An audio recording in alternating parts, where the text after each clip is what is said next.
Hi, welcome to my talk. Today my presentation will be a little less technical, but I hope you will learn a lot from it. I will focus today on building a better web, the role of front-end code and resource optimization. And why am I trying to raise this subject? The answer is simple: reducing carbon emissions. So let's start with this question. Do websites contribute to global warming? Today, the internet and digital systems are developing very rapidly. Digital ecology is trying to make the development of the internet more sustainable and less aggressive towards the environment. So it's not about taking a step back, but making the internet a better place. In practice, everything we do online and everything we do offline with our devices generates some amount of carbon footprint. So, how does the internet emit CO2? Let's go through the journey of the data package on the internet. This adventure of this data starts in some kind of data storage, servers, data centers, or the cloud. Everything that comes to us from the internet and everything we send to the internet must be stored somewhere. Nowadays, as you know, most data is stored in the cloud. And what's the cloud? The name suggests it's something above our heads, white and light, and we just upload files there and then we can magically access them from any device and any place in the world. Unfortunately, the truth is brutal, and clouds are not just shadows in the sky, but they are actually huge, massive data centers that needed to be powered all the time. The cloud is storing more and more data, even if users don't necessarily want it. So any data must be transported from the cloud to your device, and that's done by the communication infrastructure that also needs to be continuously powered up. We'll take a closer look at this stage in the next section. The final step is the end devices. Our smartphones, laptops, and tablets needed to be powered too, not to mention the resources that are needed to produce them. This is also in terms of digital ecology. A study done by Canadian University says that the energy used to charge smartphones has overtaken the energy used to charge PCs and laptops in 2020. The production and charging of smartphones alone is responsible for about 1% of all global emissions. It's important to extend the use time of smartphones so they can produce fewer of them. But does all of this have a real impact? Should we be so concerned? The answer is yes. The digital world has a significant impact on the climate change. As much as 4% of all greenhouse gases come from the ICT world. The growth of the internet is not holding back, and on the contrary, by 2025, 100 zettabytes of data will be stored in the cloud and generating 200 billion tons of CO2 per year. So what can we do about this to live more sustainable digital life? Let's see some examples. First thing, emails. Guess how many of them are sent every day? In the next year, it will be 345 trillion emails each day. Sending just one generates on average like 4 grams of CO2, and storing one email for a year, on average it's 19 grams of CO2. And it's worth adding to this information that average internet user arrives at approx 10,000 emails in their inbox. So, if you don't necessarily need to send emails, it's worth using the other tools, such as Slack or internal communication tools or archaic text messages. They are much lighter. Spam. Statistics shows that almost 50% of emails in 2020 were spam. Using an anti-spam has a positive impact on the environment. It's also worth paying attention to the size of the emails. If you want to add an attachment, it's better to compress the files or send a link to download the file by using WeTransfer or Google Drive, anything. It's also worth thinking about unnecessary extras such as footer photo, company logo, etc. This all increase the size of the email. Next thing, browsing. Ecological Ecosia, Lilo, or ethical DuckDuckGo are great browsers and definitely can replace the most popular ones. You can be a non-typical programmer and close your tabs. Most open sites maintain an open connection to the server and also generates a carbon footprint. If you know the address of a page by heart, type it directly into a browser bar. This saves the energy of the search engine. You also can make use of bookmarks and keywords. And last thing, but also important, try to delete your social media data from time to time. Okay, devices. So replacing a laptop every 6 years instead of standard 4 can save 190 kilograms of CO2 emissions per person.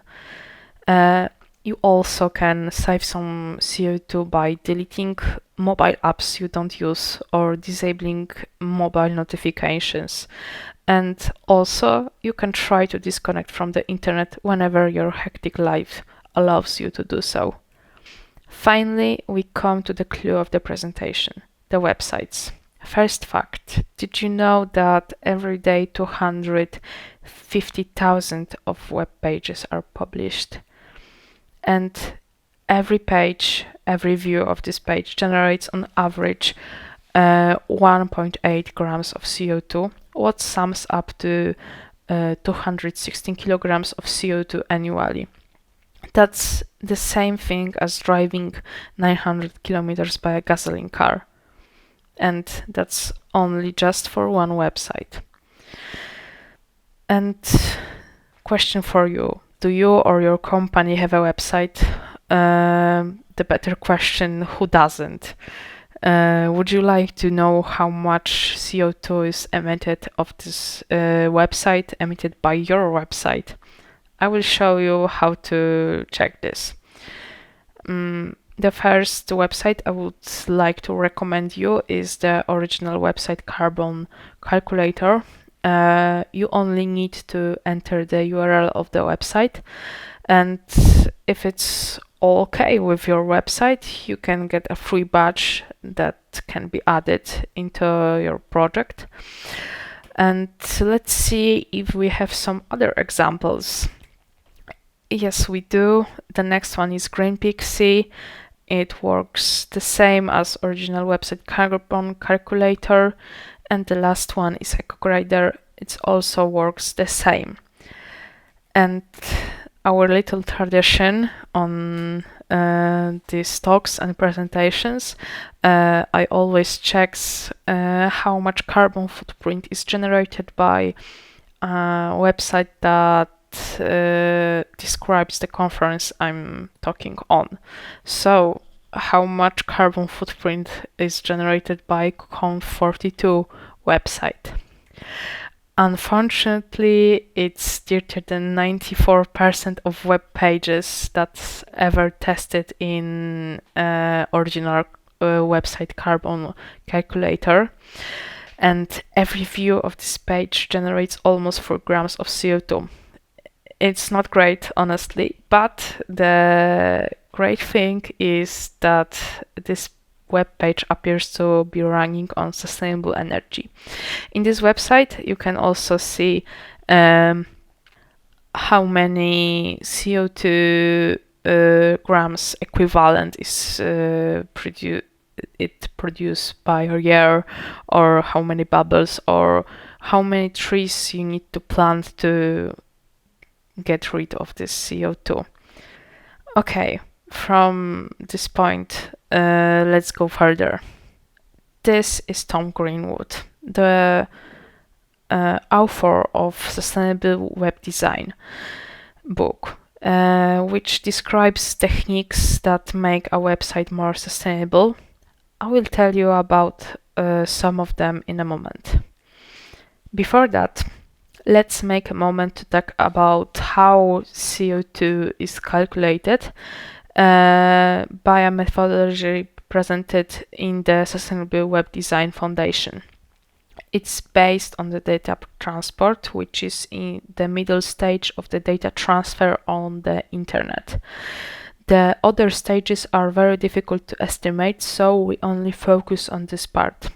According to research conducted by SWD, 75% of people return to the site.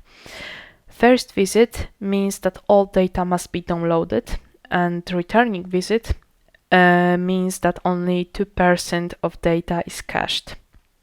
So energy emissions means how much CO2 is produced per 1 kilowatt hour, and it's vary for each country, and the value is averaged by SWD. Okay, we can move to the part when I talk about really specific practices on creating the websites more sustainable. First thing is language. Was the website was written from the scratch or developed using platforms like WordPress or Wix? As then we don't have total control over the website, and they are worse to maintain perfectly if you are coding your website from the scratch. On the graph, you can see that the best language is JS. A little worse might be TypeScript, which is transpilation of JS, and the other languages like Python, Perl are not very recommended to create green websites. And from this point, now I will assume that we are talking about sites written in JS. If you write in JS, it's already good, but it's important to follow popular standards as use well-known frameworks such as React or Angular or Vue.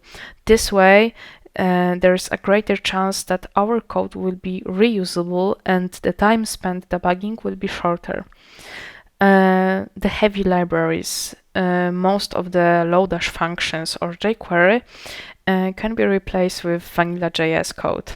For HTTP clients used for queries, built-in fetch can meet our requirements perfectly and can save up to 0.2 grams of CO2. First and foremost, the number of queries. Rethinking whether all the data is needed, optimizing of the data retrieved from the API. Server-side or front-end caching, instead of asking each time for some data, we can cache to the data locally. And do you know what image format do you use the most? The best two are SVG and web. SVG is a vector format. Web is invented by Google in 2010. And comparing web to PNG saves almost 12 times more data in our website. Honestly, if you really don't need to have videos on your page, just please don't give them. And if you really need to, please use web. It's a twin format of web, saving up to 50% of space. Next things will be font formats. The best one is supported by all browsers, the system ones. The next are local fonts that are hosted on our server, not hosted online. And if you want to use local fonts, please use WUF2 format. It's much better than TTF and can save up to 70% of space. Colors. In OLED screens, up to 50% of energy saving is when you have dark theme, and it's definitely worth having. the last thing, hosting. Pew defines the hosting efficiency indicator and how much energy is used. And it's better to use hosts that are running on renewable energy and have some green behavior policy like planting trees or green employee. You can find all of them on the Green Web Foundation. And some examples are Serava from Finland, S4 Hosting from Lithuania, Strato from Germany, or Crystal Hosting from the UK. The next thing is user data collection or caching. Most sites collect user data to target advertisements. This accounts for a significant portion of the data transfer. And it's not only the CO2 thing, but it's also unethical. And there was an experiment. The USA Today website make a copy of themselves to meet the European GDPR policy. And with this experiment, they make 91% lighter and faster website without user data collection. So I think that's a change. Okay. So why are we do this? The first thing is, of course, carbon footprint mitigation. The second, electrical energy savings.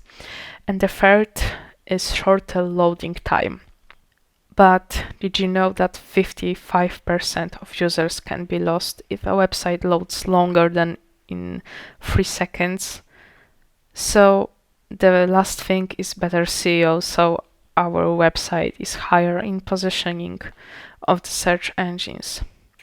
So the last thing we can do about this is use some linter. If you're a JS developer, you probably use slint.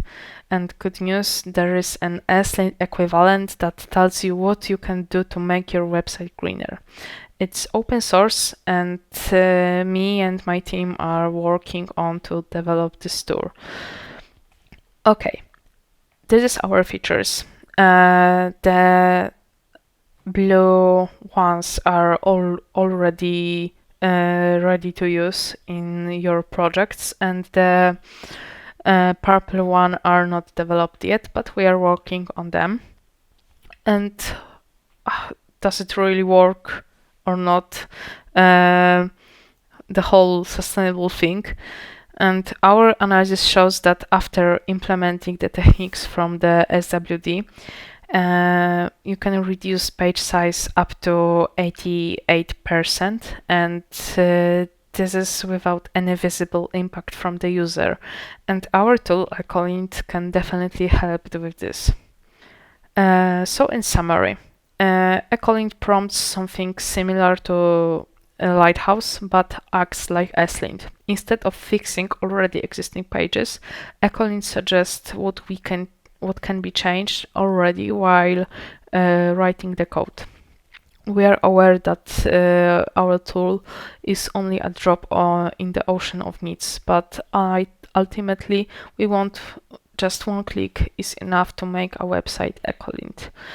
This will be easier if you help us to develop the tool and share the project with your friends. If you think that what are we doing makes sense, please leave us a star on GitHub. These are all references I used to make this presentation, and this is my profile. Thank you for joining my talk. Feel free to contact me on LinkedIn. You can use this QR code to see my profile. I will be happy to answer all your questions. Again, thank you for your attention and have a nice conference.